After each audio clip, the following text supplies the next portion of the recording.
अभी तक कोई शिकार तो मिला नहीं और ऊपर से मौसम भी इतना ज्यादा खराब लग रहा है।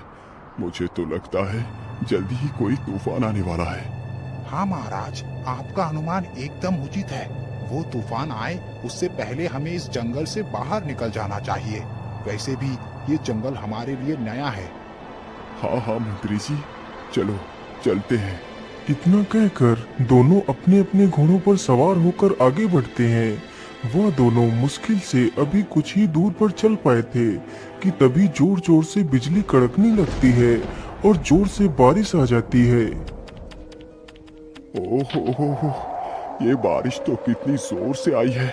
सामने तो कुछ भी नहीं दिखाई दे रहा। महाराज, मैं तो कहता हूँ हमें यही किसी पेड़ के नीचे रुक जाना चाहिए। हाँ हाँ मंत्री जी, चलो हम उस पेड़ के नीचे रुक जाते हैं। इतना कहकर दोनों उस बड़े पेड़ के नीचे चले जाते हैं।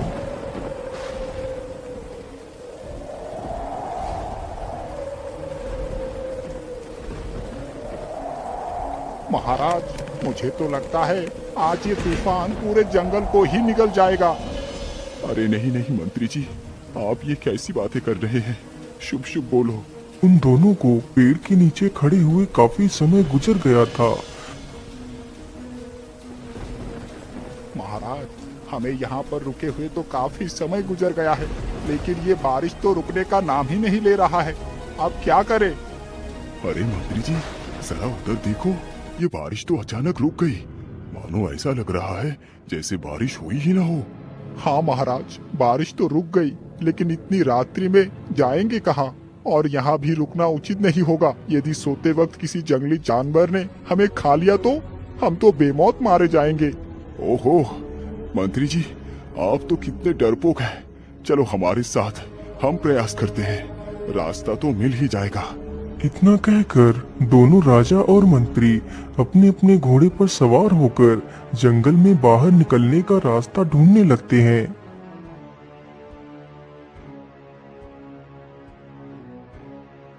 महाराज, हमें रास्ता ढूंढते ढूंढते तो काफी समय निकल चुका है, लेकिन अभी तक बाहर जाने का तो कोई रास्ता नजर नहीं आया।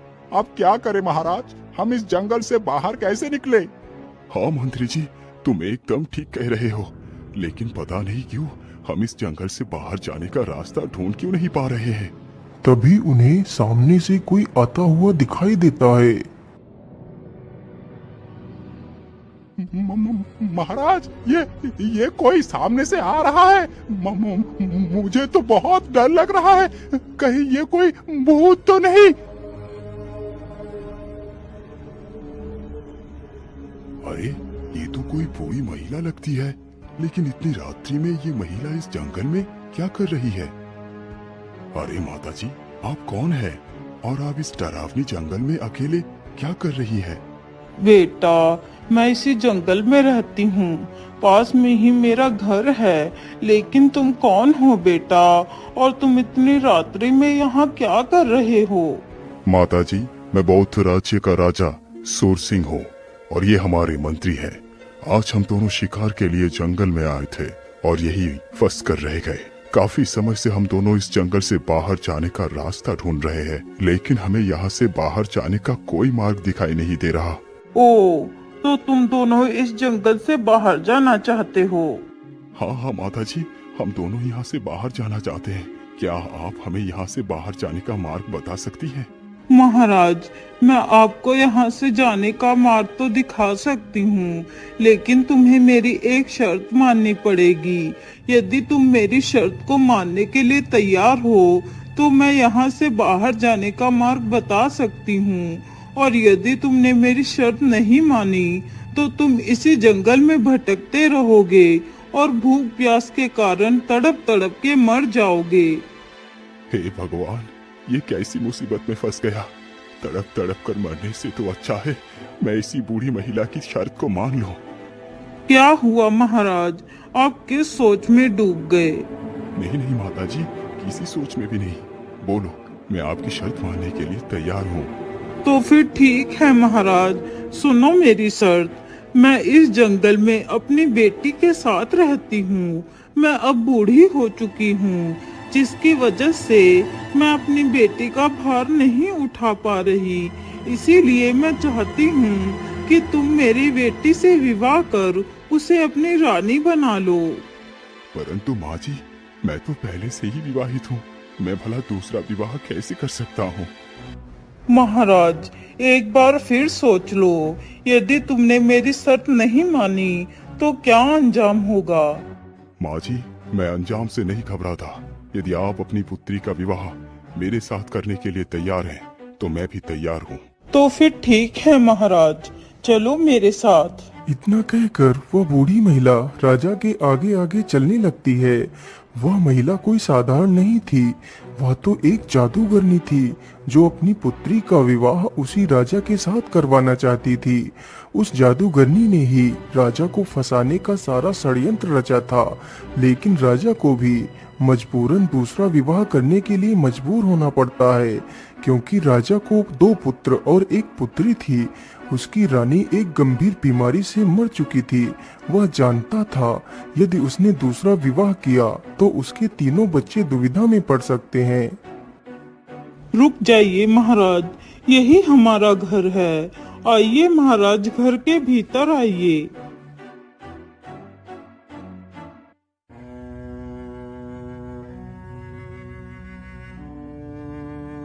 अरे बेटी, तुम कहाँ हो?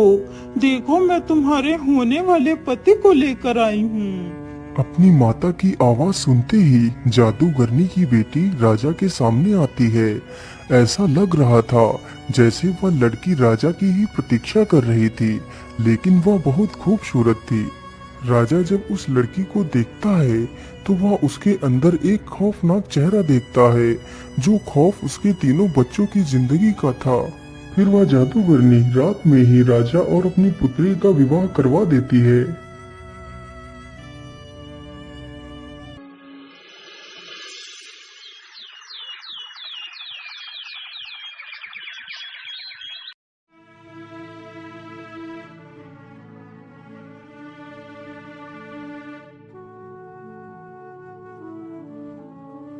माता जी, अब तो मैंने आपकी पुत्री से विवाह कर लिया है। अब आप मुझे जंगल से बाहर जाने का मार्ग बताइए।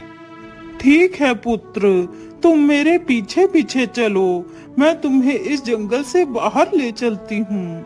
फिर वह जादूगरनी उन लोगों को जंगल से बाहर की ओर ले जाती है।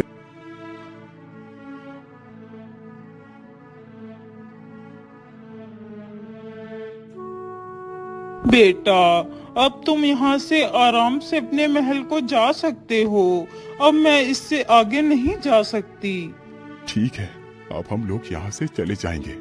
इतना कहकर वे तीनों वहाँ से आगे बढ़ते हैं।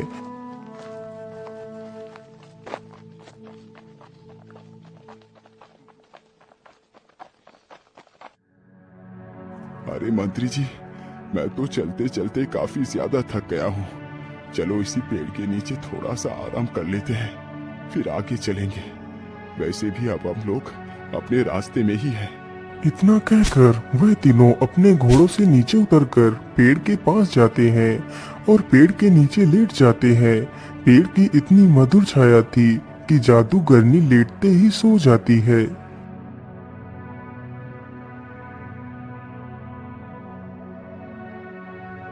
अरे मंत्री, उठो, क्या तुम भी सो गए? अरे क्या हुआ महाराज, आपने ही तो विश्राम करने के लिए हमें यहाँ पर रुकवाया था। आप क्या हुआ? मंत्री जी, वो सब छोड़ो, जो मैं कहता हूँ उसे ध्यान से सुनो। मैं तुम्हें एक बहाना बनाकर यहाँ से पहले भेजूंगा, फिर तुम्हारे पीछे मैं आऊंगा। जब तक हम दोनों महल पहुँचेंगे उससे पहले तुम्हें मेरी 3 बच्चों को लेकर यहीं इसी पेड़ के पास आना है। याद रहे, मेरे तीनों बच्चों के बारे में इसे पता नहीं चलना चाहिए। ठीक है महाराज, जैसी आपकी इच्छा। अरे महारानी, तुम तो कितनी गहरी निद्रा में चली गई। चलो उठ जाओ, अब हमें राज्य महल के लिए निकलना चाहिए। इतना सुनते ही वह उठकर खड़ी हो जाती है। चलिए महाराज, मैं तैयार हूँ। वैसे महारानी जी, मैं सोच रहा था कि अब तो तुम हमारी रानी बन चुकी हो, इसीलिए हम तुम्हारा स्वागत जरूर करेंगे। इसीलिए मैं मंत्री जी को पहले भेजना चाहता हूँ ताकि वो हमारे स्वागत की तैयारी करवा सके। ठीक है मंत्री जी, आपसे मैंने जो जो कहा है वो ध्यान से करना। अब तुम जा सकते हो।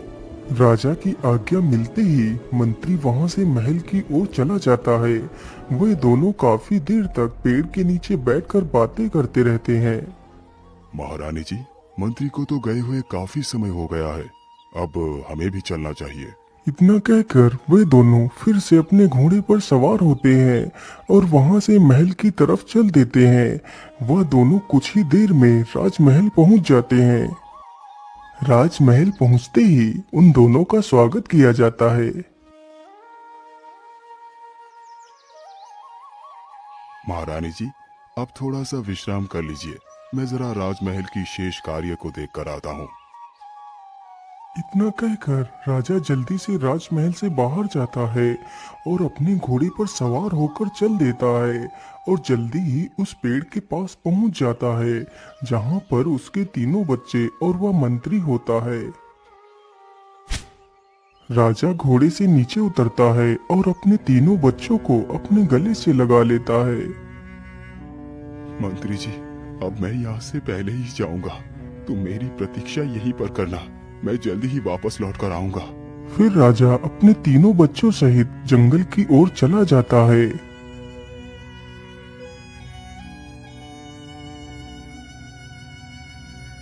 वह तीनों चलते चलते जंगल के बीचों बीच पहुंच जाते हैं जहां पर एक महल बना हुआ था। राजा अपने तीनों बच्चों को महल के भीतर ले जाता है। महल के अंदर कोई भी नहीं था, वहां पर बस एक बूढ़ा व्यक्ति रहता था। बाबा, आज से मेरे तीनों बच्चों की देखरेख की जिम्मेदारी आपकी है, मैं हर रोज यहाँ पर आता रहूंगा। महाराज, आप निश्चिंत होकर जाइए, आज से ये तीनों मेरे बच्चे हैं। बूढ़े व्यक्ति की यह बात सुनकर राजा वहां से वापस राजमहल को चला जाता है।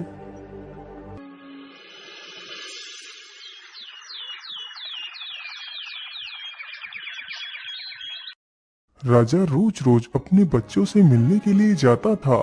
राजा जैसे ही घोड़ा लेकर महल के दरवाजे पर पहुंचता था तो बच्चे घोड़े के पैरों की आहट सुनकर महल से बाहर आ जाते थे और अपने पिता के गले लग जाते थे।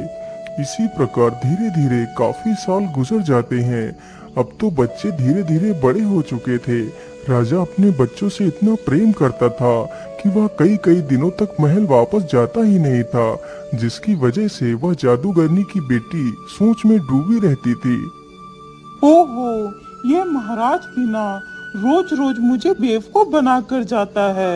ये जरूर मुझसे कुछ ना कुछ छुपा रहा है, मुझे इसका पता लगाना ही होगा।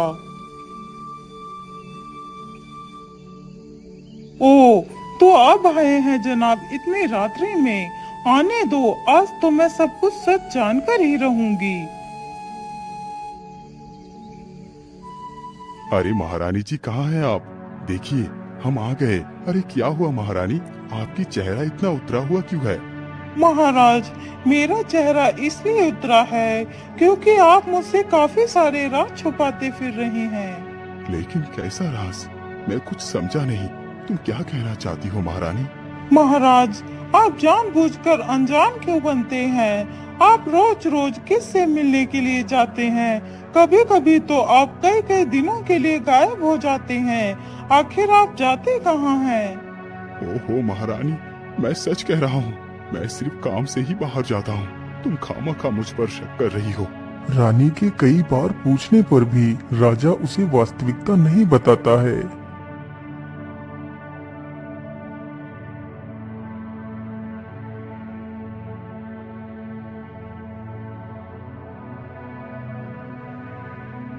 महारानी, मुझे काम के लिए देर हो रही है, मुझे दूसरे राज्य में भी जाना है, मैं शाम को थोड़ा देर से आऊंगा। अच्छा, अब मैं चलता हूँ। ये बात बोलकर राजा वहां से चला जाता है। अरे सैनिक, आज तुम चुपचाप राजा का पीछा करो और पता कर मुझे बताओ कि राजा कहाँ जाता है और किस से मिलता है। मैं तुम्हें इस कार्य के लिए ढेर सारा धन दूंगी। रानी की यह बात सुनकर सैनिक भी राजा का छिप छिप कर पीछा करता है। राजा जैसे ही महल के पास पहुंचता है तो उसके तीनों बच्चे उससे मिलने के लिए आ जाते हैं। सैनिक चुपचाप छिपकर यह सारी घटना देखता है।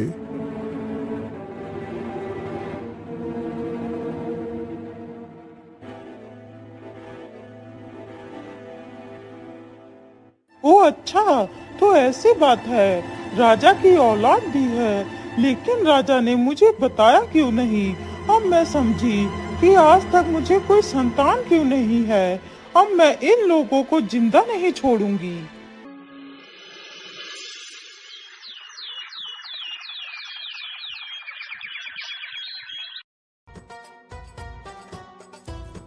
अगले ही दिन राजा को वास्तव में किसी जरूरी कार्य के लिए जाना पड़ता है। मौके का फायदा उठाकर रानी भी अपने रथ पर सवार होकर उसी महल की तरफ चल पड़ती है।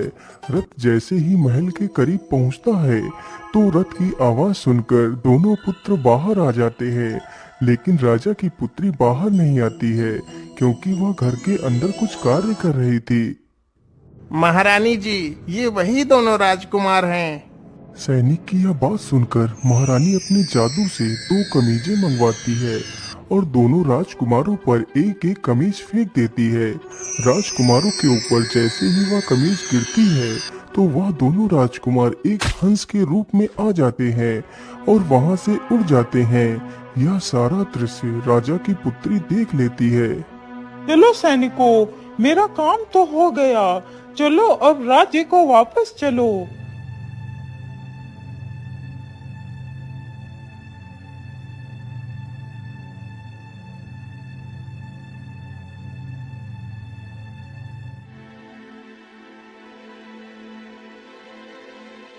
आज तो आवश्यक कार्य की वजह से मैं अपने बच्चों से मिलने नहीं जा पाया। मैं ऐसा करता हूँ, मैं सीधे अपने बच्चे से ही मिलूंगा, फिर उसके बाद महल में जाऊंगा। ये सारी बातें सोचते सोचते राजा उसी महल के नजदीक पहुंच जाता है, लेकिन इस बार कोई भी बच्चा महल से बाहर नहीं आया। अरे, आज तो कितना अजीब हुआ है। मैं महल के बाहर आ गया, लेकिन आज तो कोई भी बाहर नहीं आया। आखिर ये लोग दरवाजा बंद करके कहाँ गए होंगे? कहीं वो कोई दुविधा में तो नहीं आ गई? अरे बच्चों, दरवाजा खोलो। आज तुम लोग बाहर क्यों नहीं आए? क्या हुआ? दरवाजा खोलो, मैं हूँ तुम्हारा पिता। राजा काफी देर तक दरवाजा खटखटाता है, तभी राजा की बेटी दरवाजा खोल देती है। वह बहुत ज्यादा डरी हुई थी। अरे क्या हुआ बेटी, तुम इतनी डरी हुई क्यों हो? और तुम्हारे भाई कहाँ है? पिताजी, मेरे दोनों भैया हंस बनकर उड़ गए, पता नहीं वह कहाँ चले गए। अरे पुत्री, तुम ये कैसी बातें कर रही हो? तुम्हारे भाई हंस बनकर उड़ गए? तुम ये क्या कह रही हो? हाँ पिताजी, मैं एकदम ठीक कह रही हूँ। फिर राजकुमारी सारी कहानी अपने पिता को बताती है। अपनी पुत्री की यह सारी बात सुनकर राजा समझ जाता है कि यह कार्य उसकी दूसरी रानी ने ही किया है। राजकुमारी, तुम डरो नहीं, तुम्हारे भाई को कुछ भी नहीं होगा। तुम मेरे साथ राजमहल चलो, सब कुछ ठीक हो जाएगा। पिताजी, क्या आप उस औरत को जानते हैं? हाँ बेटी, वो औरत कोई और नहीं बल्कि तुम्हारी सौतेली माँ है। राजा के मुख से यह बात सुनकर राजकुमारी के पैरों तले जमीन खिसक जाती है। परंतु बेटी, तुम बिल्कुल भी चिंता ना करो, तुम मेरे साथ चलो, सब कुछ ठीक हो जाएगा। नहीं पिताजी, अब तो काफी ज्यादा रात हो चुकी है, हम कल सुबह ही महल चलेंगे।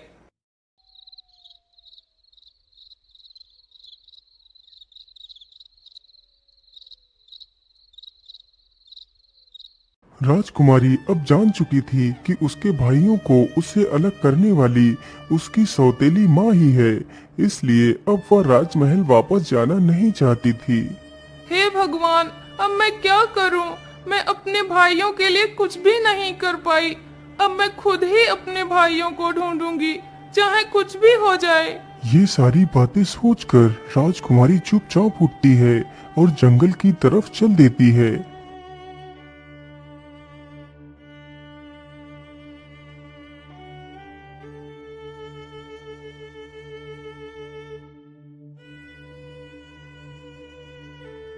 राजकुमारी को चलते चलते रात से सुबह हो जाती है, तो वह एक बड़े से पेड़ के नीचे बैठकर आराम करने लगती है। उसी पेड़ पर 2 तोते बैठकर आपस में बात कर रहे थे। अरे नहीं भाई, मैंने अपने संपूर्ण जीवन में उनके जैसे सुंदर कहीं हंस नहीं देखे। उन दोनों तोतों की यह सारी बात जैसे ही राजकुमारी के कान में पड़ती है तो वह उठ खड़ी होती है। हे तोते, आप किस हंस की बात कर रहे थे? क्या आप मुझे बता सकते हैं कि वो हंस दोनों कहाँ पर रहते हैं? हाँ हाँ, क्यों नहीं, हम तुम्हें वहाँ का रास्ता बता सकते हैं, लेकिन वहाँ जा नहीं सकते। हाँ हाँ ठीक है, तुम मुझे वहाँ का रास्ता ही बता दो। तो फिर सुनो, यहाँ से सीधे दक्षिण दिशा की ओर चली जाओ। वहाँ पर तुम्हें एक बड़ा सा बरगद का पेड़ दिखाई देगा। वहाँ पर एक नदी भी होगा, तुम नदी के उस तरफ चली जाना। वहाँ पर कुछ दूर चलने के बाद एक झोपड़ी दिखाई देगी। वो झोपड़ी ही उन दोनों हंसों का बसेरा है। इतना सुनकर राजकुमारी उस तोते का धन्यवाद करती है और वहाँ से निकल पड़ती है।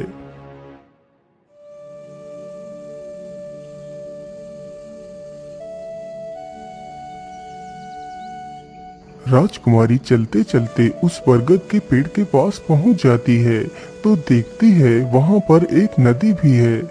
मुझे लगता है यह वही नदी है जिसकी बात उस तोते ने बताई थी। इतना सोचकर राजकुमारी उस नदी को पार कर उस तरफ चली जाती है।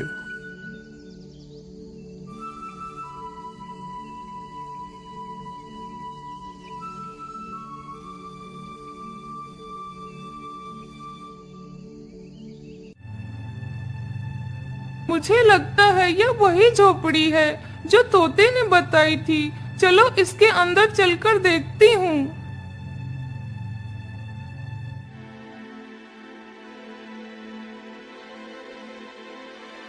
राजकुमारी जब उस झोपड़ी के भीतर जाती है तो देखती है वहां पर कोई भी नहीं होता है। अरे, झोपड़ी के अंदर तो कोई भी नहीं है। मुझे लगता है मेरे दोनों भैया बाहर गए होंगे।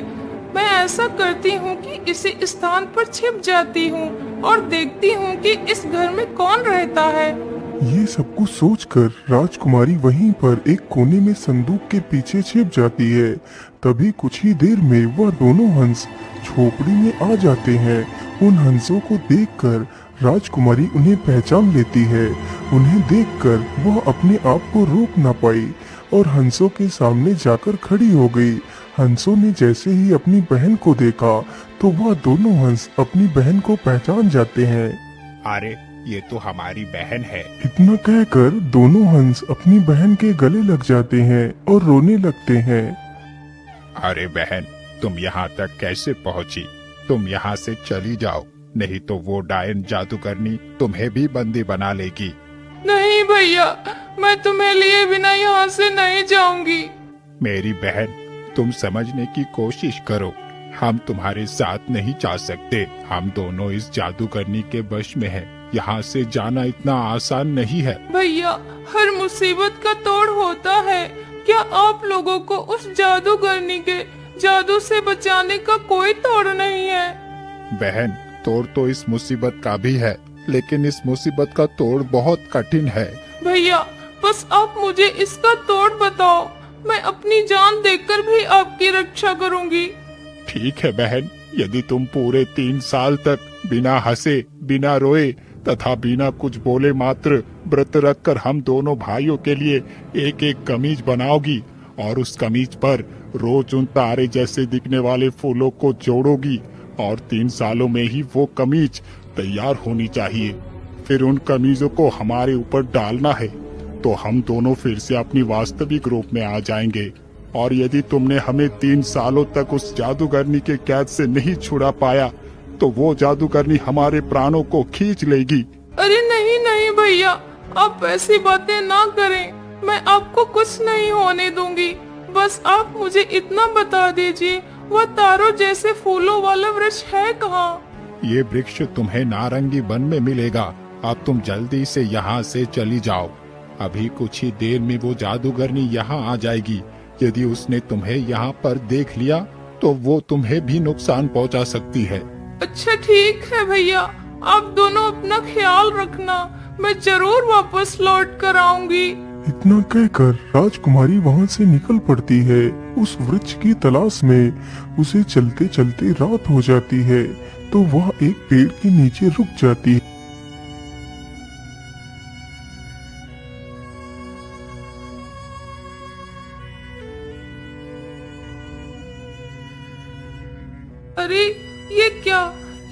पुष्प तो बिल्कुल एक तारे के समान ही है।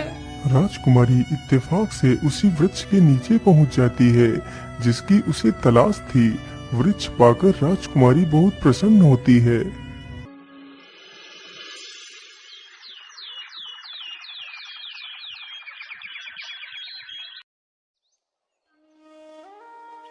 अगली सुबह ही राजकुमारी 2 कमीजों के लिए कपड़ा और सुई धागा लेकर आती है और अपने कार्य में जुट जाती है।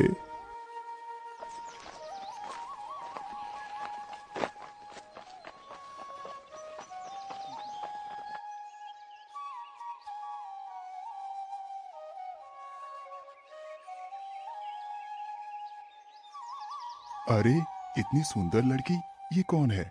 ये तो एकदम किसी राजकुमारी की तरह लग रही है। आखिर इस जंगल में ये अकेली क्या कर रही है? चलो इसके पास चलकर पूछता हूँ।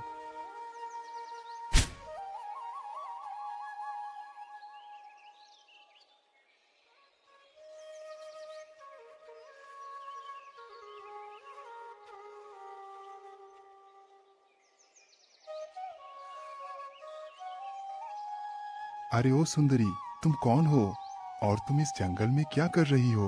राजकुमारी अपने सामने उस युवक को देखकर दंग रह जाती है, लेकिन वह कुछ भी नहीं बोलती। वह चुपचाप अपने काम में लगी रहती है। राजकुमार के कई बार पूछने पर भी लड़की ने कोई जवाब नहीं दिया। मुझे लगता है शायद ये लड़की गूंगी और बहरी है, इसीलिए ये मेरी कोई भी बात सुन नहीं रही और ना ही उसका जवाब दे पा रही है। राजकुमारी की मासूमियत को देखकर राजकुमार उससे प्रेम कर बैठता है और अब वह उससे विवाह भी करना चाहता है। सुंदरी, मैं भानगढ़ का राजकुमार त्रिलोक हूँ। मैं तुमसे विवाह कर तुम्हें अपनी पत्नी बनाना चाहता हूँ। चलो मेरे साथ। बेचारी राजकुमारी तो कुछ भी बोल नहीं सकती थी। यदि वह कुछ भी बोलती तो वह अपने दोनों भाइयों को खो देती। इसलिए वह चुपचाप अपनी दोनों कमीजों को उठाती है और कुछ फूलों को उठाकर एक पोटली में बांधकर राजकुमार के साथ चली जाती है। राजकुमार उससे विवाह कर लेता है। इस विवाह से राजकुमार की माता बिल्कुल भी खुश नहीं थी। वह तो अपने राजकुमार का विवाह एक राजघराने में करवाना चाहती थी, लेकिन उसने तो एक गूंगी बहरी से विवाह कर लिया था। हे भगवान, मैंने अपने राजकुमार के लिए क्या क्या सपने देखे थे, लेकिन राजकुमार ने तो इस गूंगी बहरी से विवाह कर मेरी सारी इज्जत को मिट्टी में मिला दिया। मैं इस गूंगी को जिंदा नहीं छोड़ूंगी। अरे दासी, आज रात को तुम इस गूंगी को दूध में जहर मिला के दे दो। वह गूंगी जैसे ही दूध को पिएगी तो वह मर जाएगी। जैसा उस महारानी ने दासी को कहा था, उसने वैसा ही किया। दासी गिलास में दूध लेकर गई, उसी में उसने जहर भी मिला दिया। महारानी जी, बड़ी माँ ने आपके लिए दूध भेजा है, आप इसे पी लेना। दासी गिलास वहीं पर रखकर चली जाती है। राजकुमारी जैसे ही उस गिलास को पकड़ती है तो वह गिलास छूटकर जमीन पर गिरता है। तभी उस दूध को एक बिल्ली चाटने लगती है। दूध चाटते ही बिल्ली वहीं पर गिरकर मर जाती है। हे भगवान, तो इसका मतलब रानी माँ मुझे मारना चाहती हैं। मैं आज के बाद किसी के हाथ का दिया हुआ कुछ भी नहीं खाऊंगी।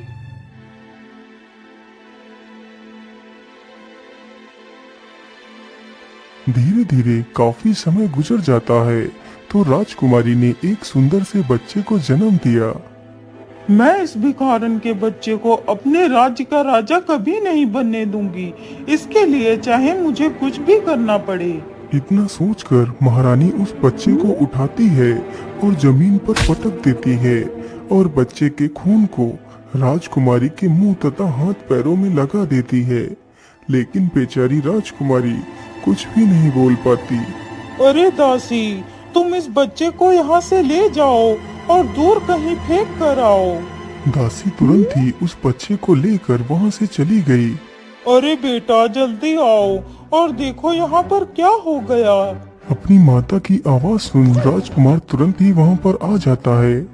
क्या हुआ माँ? आप इतना शोर क्यों मचा रही है? बेटा, तेरी पत्नी तो आदमखोर है। उसने मेरी आंखों के सामने ही मेरे पोते को खा लिया। तू इसे जिंदा मत छोड़ना बेटा। अरे माँ, आप ये कैसी बातें कर रही हैं? भला एक माँ अपने ही बच्चे को मारकर कैसे खा सकती है? अच्छा, तो तुझे अपनी माता से ज्यादा इस डायन पर भरोसा होने लगा। नहीं नहीं, तुम ऐसा नहीं कर सकती। मैं जानता हूँ कि तुम निर्दोष हो। तुमने कोई हत्या नहीं की है, ये मेरा दिल कह रहा है। इस घटना के होने पर भी राजकुमार ने अपनी पत्नी को कुछ भी नहीं कहा। उसे अपनी पत्नी पर पूर्ण विश्वास था कि वह ऐसा नहीं कर सकती है।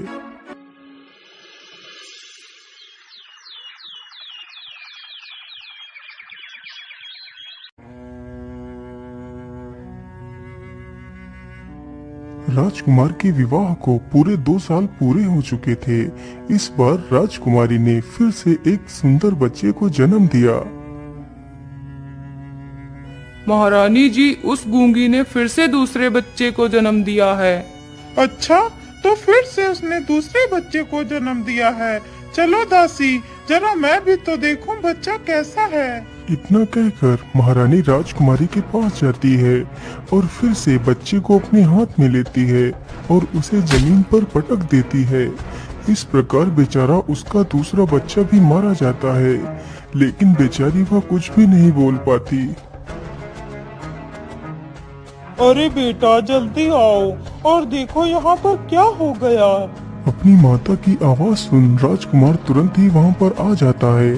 बेटा, तेरे दूसरे बच्चे को भी इस डायन ने मार कर खा लिया है। राजकुमार को अपनी पत्नी पर गुस्सा तो आ रहा था, लेकिन अभी भी उसका दिल गवाही नहीं दे रहा था कि यह कार्य वह कर सकती है। राजकुमार के विवाह को लगभग 3 साल पूरे होने वाले थे और साथ ही उस बहन की तपस्या भी लगभग पूरी होने वाली थी। तो राजकुमारी ने फिर से एक बच्चे को जन्म दिया।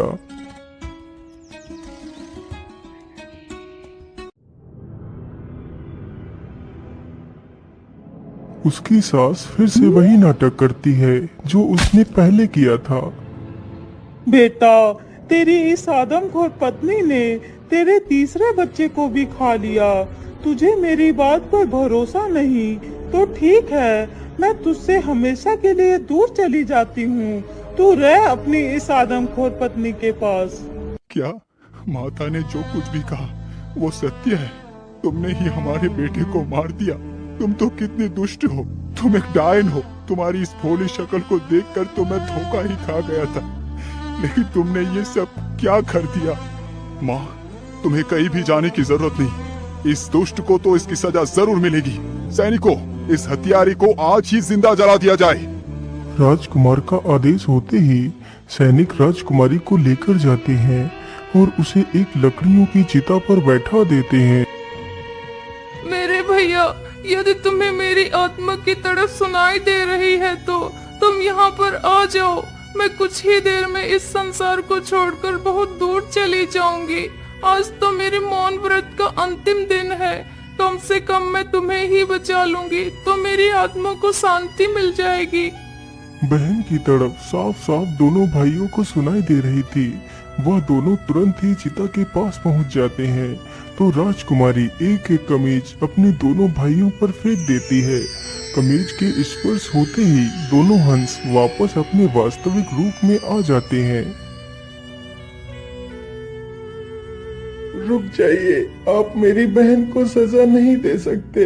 वो बेकसूर है, उसने किसी का कोई कत्ल नहीं किया। लेकिन तुम दोनों हो कौन और ये तुम्हारी बहन कैसी हुई? मैंने तो तुम्हें कभी भी नहीं देखा। फिर राजकुमारी का भाई अपनी बहन के बारे में सारी बात बताता है। क्या तुम एक राजकुमारी हो और तुम बोल और सुन भी सकती हो? हाँ राजकुमार जी, मैं बोल भी सकती हूँ और सुन भी सकती हूँ। तो फिर बताओ मुझे, तुमने हमारे बच्चे को क्यों मारा?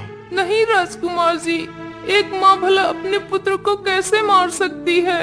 फिर राजकुमारी अपनी सारी कहानी राजकुमार को सुनाती है। सच्चाई सुनने के बाद तो राजकुमार पूरी तरह टूट जाता है।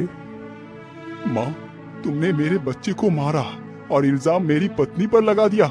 आखिर क्या बिगाड़ा था उन मासूमों ने तुम्हारा जो तुमने उन्हें इतनी बेरहमी से मार दिया। मुझे माफ कर दो बेटा, मैंने अपने अहंकार में आकर अच्छा और बुरा कुछ भी नहीं समझा और यह सब कुछ कर डाला। मुझे माफ कर दो बेटा, मुझे माफ कर दो। नहीं, आज से तुम मेरी माँ नहीं और ना ही मैं तुम्हारा बेटा रहा। आज से मैं इस महल को हमेशा के लिए छोड़ता हूँ। अब तुम ही रहो इस महल में। चलो राजकुमारी, हमारे साथ, यहाँ से कहीं बहुत दूर। नहीं राजकुमार जी, आप अपनी माता को इतनी बड़ी सजा मत दो। एक माता का दर्द वही समझ सकता है जिसकी कोई माँ ना हो। राजकुमारी की यह बात सुनकर राजकुमार अपनी पत्नी के विशाल हृदय के बारे में जान पाता है कि उसकी पत्नी कितनी महान है। इस प्रकार वह सारे लोग खुशी खुशी उसी राज्य में ही रहने लगते हैं।